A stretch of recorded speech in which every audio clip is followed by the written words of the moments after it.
Halo Fitnessmania, selamat datang di Dunia Aderai. Kali ini kita ngobrol tentang kuliah malam minggu ya.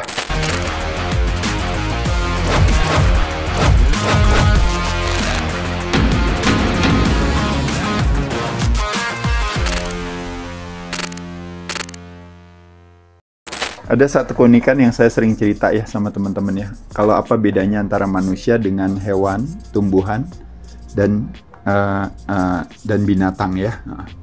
Jadi kalau kita berbicara manusia pun juga sebenarnya hewan gitu ya. Tapi ketika kita berbicara hewan di sini sebagai binatang dan tumbuhan, plant dan animals gitu ya.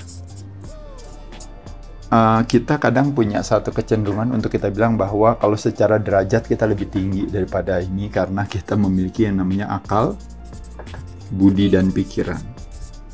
Nah, tapi yang saya sering jelaskan sama teman-teman, akal budi ketika kita gunakan, yang terjadi adalah berkah.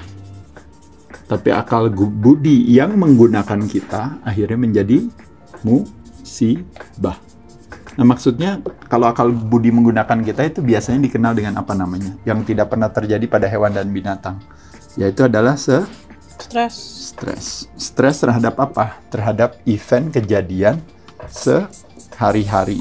Nah, sekarang pertanyaannya adalah bagaimana caranya kita merespon event tersebut. Ini menjadi sesuatu yang penting untuk supaya nanti outcome-nya sesuai dengan yang kita mau. Nah, jadi sekali lagi teman-teman sekalian, event itu kan berarti stres yang kita hadapi dalam kehidupan sehari-hari. Bisa gak stres itu terjadi di dalam kehidupan rumah tangga, Des? Bisa. Bisa gak terjadi dalam pekerjaan kita? Bisa banget. Bisa gak terjadi dalam kegiatan sehari-hari, mungkin di jalan raya? Bisa. Apapun juga ya, pada dasarnya kita tidak bisa memilih, pada dasarnya pressure atau stressfulness itu akan hadir otomatis di dalam kehidupan kita ya, betul ya. Nah, jadi kalau ini istilahnya yang disebut yang namanya panah pertama. Jadi dalam hidup itu selalu ada panah yang akan datang ke kita gitu. Tapi kalau bagaimana kita merespon, itu adalah bagaimana kita bisa, istilahnya kalau ini saya ulang ya sekali lagi. Jadi panah pertama itu adalah si event kejadian itu. Tapi ketika kita uniknya ketika kita membuat satu investigasi, seseorang itu bisa tertusuk oleh panah dan akhirnya harus luka dan meninggal gitu, Des. Ternyata menyebabkan luka dan meninggal itu bukan panah pertama, Des, tapi panah kedua. Kenapa bisa jadi panah kedua, Des? Karena panah kedua adalah tergantung bagaimana kita merespon. Jadi kalau kita mengadopsi ketakutan dan kecemasan, terjadi yang namanya overreaksi. Itu yang justru malah lebih mematikan. Iya. Nah, jadi poin saya, teman-teman sekalian, bagaimana caranya mengatasi hal tersebut? Kita memakai konsep yang namanya event plus respon sama dengan outcome. Nah, jadi kuncinya ada di respon ini. Kalau kita punya kemampuan, ability to memilih, choose our response terhadap situasi event tersebut, maka kita artinya memiliki apa? Ability to choose, kemampuan memilih respon mana yang kita mau pakai untuk menghadapi event tersebut. Itu yang disebut dengan namanya responsibility.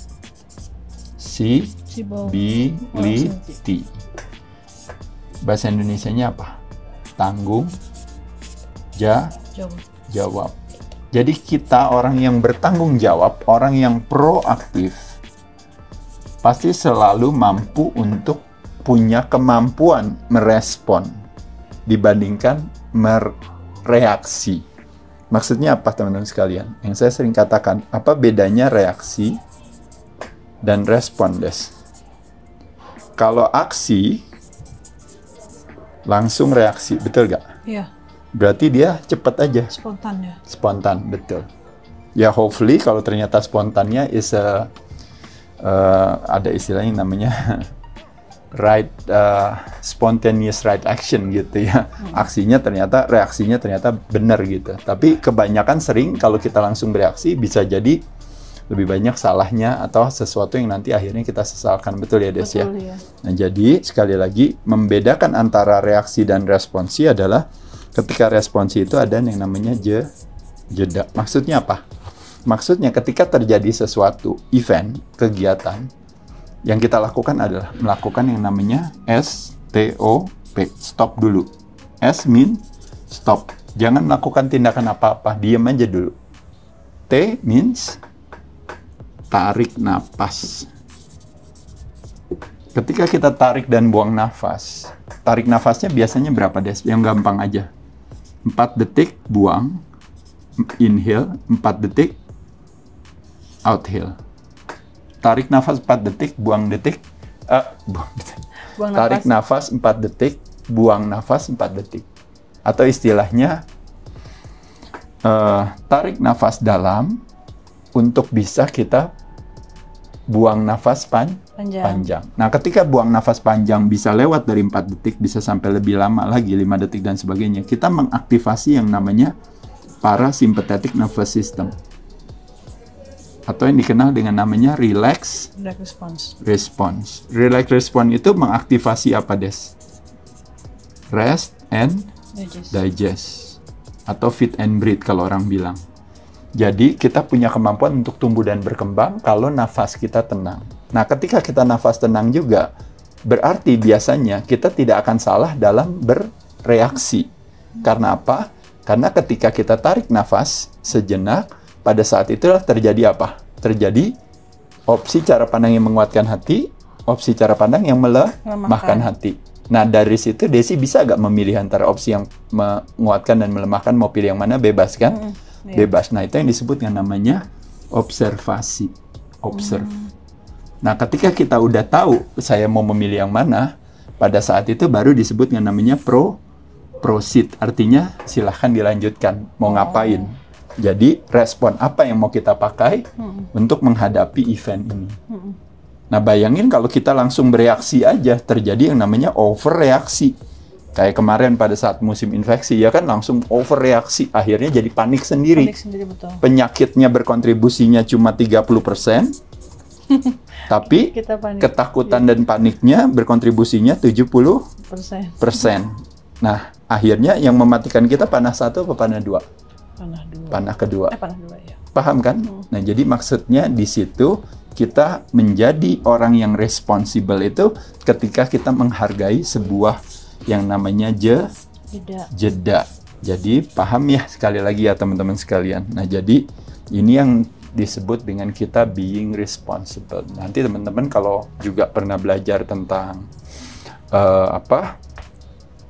Seven Habits of Highly Effective People kan salah satunya kan the first habit itu kan adalah being responsible tersebut ya teman-teman sekalian. Jadi sekali lagi teman-teman sekalian, nah bagaimana caranya supaya kita bisa menghadapi stres yang ada dalam sebagai panah ke-1 tadi dalam kehidupan sehari-hari tadi, salah satunya adalah dengan kita menjadi orang yang bertanggung jawab. Dalam hal apa? Dalam hal nanti setiap saya mau melangkah, setiap saya mau memutuskan, kalau bisa saya tidak memutuskan segala sesuatunya tergesa-gesa. Jadi teman-teman posting di komen yang jelek-jelek, teman-teman jangan langsung balas, tapi teman-teman tarik nafas dulu sejenak, ya, lalu teman-teman lihat kira-kira mau saya blok aja atau mau saya cuekin aja atau saya balas dengan baik atau apapun juga silahkan ya ya atau mau sekalian dimarahin terserah aja, tapi paling tidak kita tahu konsekuensinya sehingga outcome-nya sesuai dengan yang kita mau ya gitu. Nah, jadi bagaimana mengatasi stres teman-teman sekalian sebenarnya sederhana. Kita kalau udah stres banget kadang-kadang emang udah susah ya, kadang-kadang teman-teman ya, kadang-kadang ada istilah yang mengatakan gini, kalau kita sadar, kalau kita stres, berarti biasanya kita nggak stres. Contohnya misalnya, aduh, saya lagi stres banget nih, aduh, gila nih deh, saya lagi stres banget. Nah, ketika saya bilang saya lagi stres, biasanya saya punya kesadaran terhadap stres. Makanya kalau saya punya kesadaran terhadap stres, berarti stres akhirnya bisa menjadi objek. Berarti saya adalah subjek. Subjek dan objek sama atau tidak? Beda. Contoh misalnya saya ngelihat Desi lagi pegang handphone. Berarti handphone itu adalah objek. Saya adalah yang melihatnya adalah mata saya. Subjek. Berarti mata saya dan handphone sama nggak? Beda. Nah, poin daripada perbedaan inilah yang makanya sebenarnya kita bisa bilang. Contoh lagi yang lain. Aduh gila deh, saya gila banget loh gitu. Saya sadar kalau saya berbuat dalam tanda kutip perbuatan yang gila. Berarti gila adalah objek sebagai sesuatu yang saya lihat, perilaku saya lihat. Tapi saya sebagai yang melihat, saya adalah subjek. Berarti saya adalah bukan gila. Karena kalau orang gila biasanya dia nggak sadar kalau dia gila. Ya, orang stres dia nggak sadar kalau dia stres. Makanya kenapa butuh sebuah kesadaran untuk memahami konsep yang namanya subjek dan objek. Apa sih sebenarnya yang keberuntungan dari kita di sini? Hanya cuma mau bilang bahwa ingat sekali lagi. Kalau yang namanya stres, masalah tetap akan selalu ada. Betul ya, Des? Ya, betul. Itu selalu yang saya bilang tadi, panah ke satu.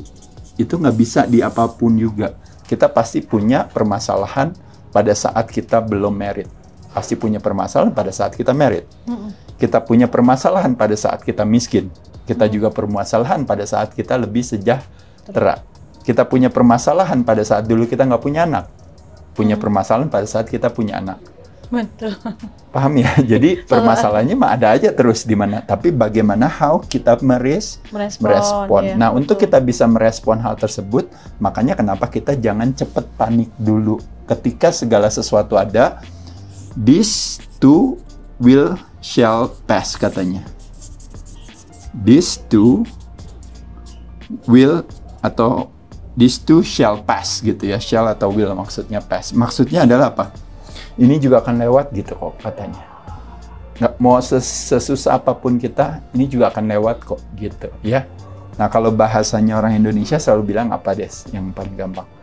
Ibaratnya Tuhan selalu tidak akan memberikan ujian kalau kita tidak punya kemampuan mengatasi ujian tersebut. Jadi kita pasti punya kekuatan, punya kesabaran. Makanya kenapa saya selalu bilang salah satu kebaikannya yaitu adalah yang namanya keikhlasan. Keikhlasan itu pasti selalu kalau istilahnya orang bilang, yang akan mengaktifasi yang namanya respon.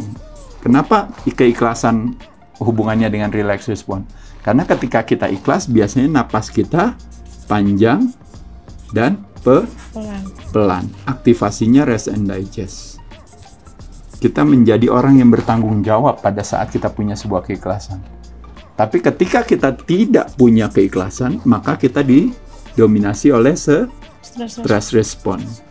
Bukan instead of rest and digest, yang terjadi aktivasinya adalah fight or fight. Jadi flight, kabur, atau fight, atau perang. Nah, konsep konflik di sinilah yang sebenarnya menjadi tantangan bagi kita, teman-teman sekalian, ketika kita punya mentalitas yang namanya versus, mentalitas perang terus. Nah, makanya ketika tidak terjadi keikhlasan, makanya pada saat itulah otomatis kita kadang-kadang sering berbuat satu langkah yang akhirnya tidak menghargai sebuah jeda. Jadi, keputusan itu akhirnya keputusan yang kadang-kadang sering kita sesalkan. Contoh, ketika kita tidak ikhlas terhadap ketidakpastian di uncertainty of the future, ketidakpastian akan masa depan, maka yang terjadi adalah ketakutan dan kecemasan. Tapi ketika kita ikhlas, yang terjadi adalah petualangan. Ketika kita tidak ikhlas terhadap orang yang menyakiti hati kita, apakah sengaja maupun tidak sengaja, yang terjadi adalah kemarahan, kebencian, kekesalan. Tapi ketika kita ikhlas, kita bilang, ya udah, mungkin orang pernah juga khilaf, kita pun juga pernah made a mistake, makanya kita berusaha untuk memaafkan. Konsep-konsep daripada hal ini tersebut sebenarnya lebih kepada opsi cara pandang yang menguatkan hati yang kita adopsi untuk supaya akhirnya kita dalam langkah jadi lebih optimal.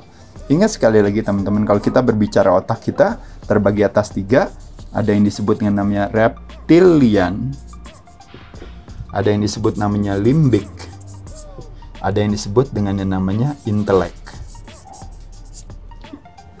Intelek itu adalah cerdas, limbik emosi, reptil survival. Nah, kita lihat tangan kita. Nah, kalau yang di sini ini disebut namanya reptilian survival. Kalau kita aksi reaksi biasanya yang kerja adalah si reptilian. Limbik itu emotional, hubungannya biasanya dengan memori. Nah, jadi tendensinya kita seperti apa dalam memutuskan atau dalam berperasaan itu biasanya karena memori yang ada di kita, sehingga kita biasanya tendensinya seperti itu. Tapi kalau kita menggunakan intelektual kita, maka kita akan bisa memutuskan opsi cara pandang yang menguatkan hati yang memang benar-benar yang itu yang kita mau. Jadi oleh sebab itu, dalam menentukan ketiga hal ini, makanya membutuhkan apa? Napas yang tenang.